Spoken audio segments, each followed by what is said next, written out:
자, 기후위기, 여러 환경 문제들을 기독교적인 가치관으로 바라보고 또 실천 가능한 노력들 얘기해보는 지구돌봄 프로젝트. 자, 오늘도 기독교 환경교육센터 산림의 부소장인 김신영 박사와 함께합니다. 박사님 안녕하세요. 네, 안녕하세요. 반갑습니다. 자, 오늘은 어떤 얘기 해볼까요? 네, 지난주에는 이 바다를 오가는 선박들 때문에 고래 같은 해양 생물들이 충돌하고 또 서로 소통하는 데 어려움을 겪는다는 이야기를 나눴는데요. 네. 오늘은 이제 특별히 다른 생물들이 어떻게 의사소통하는지 그것에 대해서 함께 이야기해 보도록 하겠습니다. 네. 사람들은 이렇게 언어를 가지고 소통을 하지만 인간 이외의 다른 생물들이 의사소통하는 경우 좀 제한적이지 않을까 싶기도 한데 어떻습니까? 네, 그 지능이 높고 인간과 교감 능력이 많은 동물들은 이제 사람들과 어느 정도 소통을 하는 것을 본 적이 있으실 텐데요. 네. 개나 고양이가 똑똑한 건 뭐 모두 다 잘 아실 테고요. 또 돼지나 돌고래도 지능이 꽤 높아서 사람과 소통을 한 사례를 여러 번 들어보셨을 것 같아요.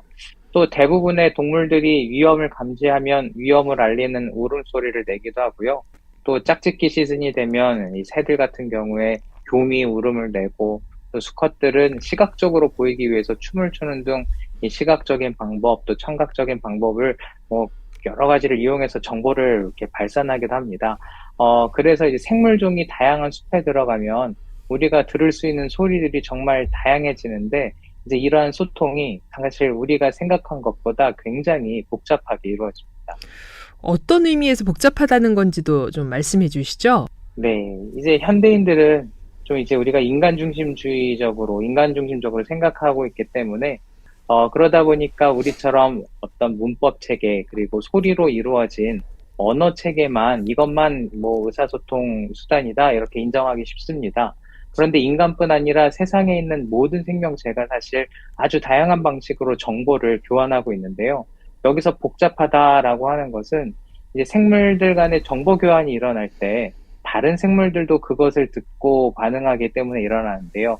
예를 들면 새들이 짝을 찾는 노래를 부를 때 같은 종에게는 이게 노래로 들리지만 맹금류들에게는 그게 저기 먹이가 있다는 정보로 전달될 수도 있고요.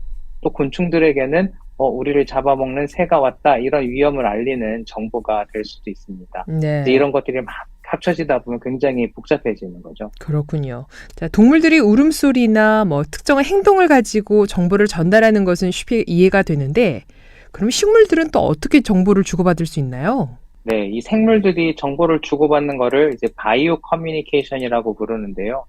식물들한테도 굉장히 신기한 사례가 많습니다.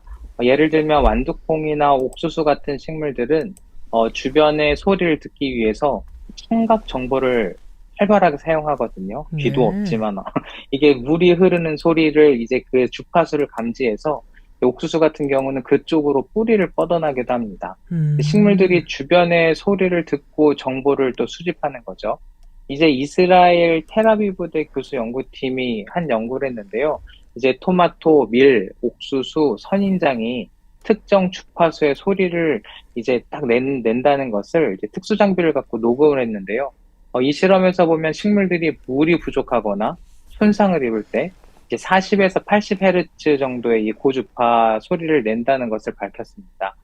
종합해서 보면 주변의 소리를 통해서 식물들이 정보를 수집하고 또 고유의 소리를 통해서 자신의 상태를 또 주변에 알리고 있었던 것이죠. 그렇군요.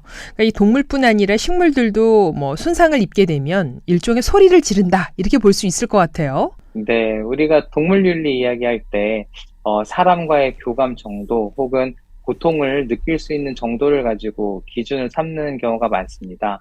예를 들면 개나 고양이가 고통을 겪는 경우는 우리가 이제 쉽게 알 수 있어서 개나 고양이는 함부로 이렇게 대하거나 학대하지 못하게 하죠. 네. 반면에 이제 광어나 우럭같이 횟감으로 사용하는 물고기들은 또 문어 이런 오징어 같은 경우에는 눈앞에서 잡아서 요리를 해도 그들이 얼마나 고통받는지 충분히 몰랐기 때문에 이제 개나 고양이보다 윤리적으로 덜 이제 고려되기도 했습니다. 네. 실은 이제 문어의 지능이 높다는 것이 굉장히 많은 분들에게 알려져 있잖아요.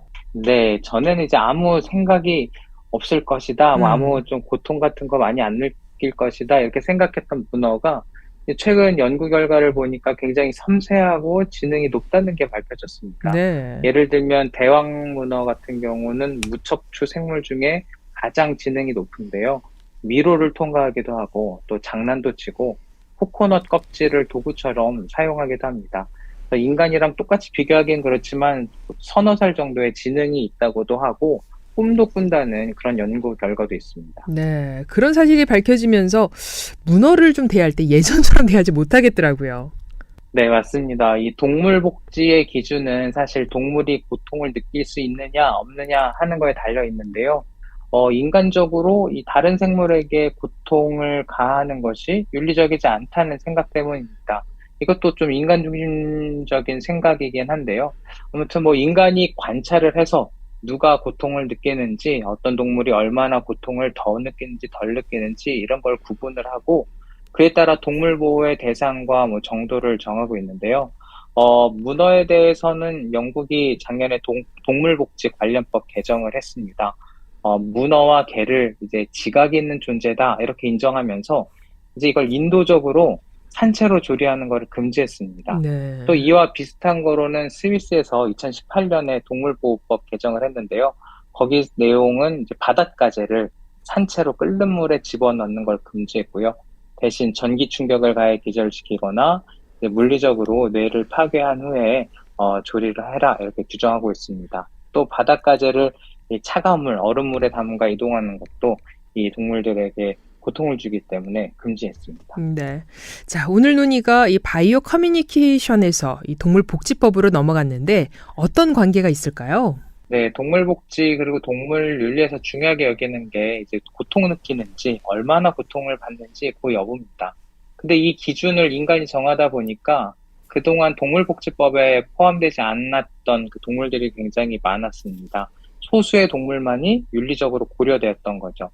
근데 최근에 이제 과학의 발달로 동물뿐 아니라 모든 생물들이 사실 커뮤니케이션을 하고 있다는 사실이 밝혀지고 있습니다. 이 개나 고양이처럼 몸짓, 표정, 소리를 굳이 내지 않더라도 뇌파나 또 진동, 주파수, 또 화학물질 분비 등 다양한 모습으로 동물이나 식물이 다양한 모습으로 자기의 어떤 상태나 이런 느끼는 것들을 표현하고 있는 것이죠. 그래서 앞으로 과학이나 측정 기술이 더 발달하면 이런 부분들이 더 상세히 드러날 것이다 이렇게 생각하고 있습니다. 네. 자, 이 창조 신앙의 관점에서 볼 때 이 바이오 커뮤니케이션, 동물 윤리 어떻게 바라봐야 할까요? 네, 하나님께서는 세상에 모든 피조물을 만드시고 아름답다 이렇게 말씀하셨는데요. 여기서 아름답다는 것은 하나하나의 생명이 아름다운 것도 있지만 모든 생명들이, 모든 이 생태계에 있는 모든 것들이 조화롭게 연결되어 있는 것도 아름다움의 이유였습니다. 또 하나님이 세상을 만들어 놓고 그냥 내버려 두지 않고 모든 이 존재들이 연결되어 서로 의지하며 살아가게 만들어 놓으셨거든요. 그래서 이 자연은 기계처럼 돌아가는 게 아니라 다양한 방식으로 서로 정보를 주고받으며 살아가고 있는 것입니다. 그런데 인간이 이 모든 커뮤니케이션을 그동안 무시하고 끊어버리고 인간이 왕노릇하면서 인간의 목소리만 말하기 시작했던 것이죠. 그래서 기후변화가 오게 된 것이고요. 그래서 이제 우리가 다양한 생명의 목소리, 동물들의 목소리, 해양 생물들의 목소리, 또 식물들의 목소리에 귀를 기울이고 이제 이 자연 환경도 우리의 이웃이라 생각하면서 그들의 고통과 탄식에 귀를 기울여주면 좋겠습니다. 네. 자, 지구돌봄 프로젝트 오늘은 여기까지 말씀 듣겠습니다. 다음 주 토요일에 또 이어가겠습니다. 고맙습니다. 네, 감사합니다. 네, 지금까지 기독교 환경교육센터 산림의 부소장인 김신영 박사였습니다.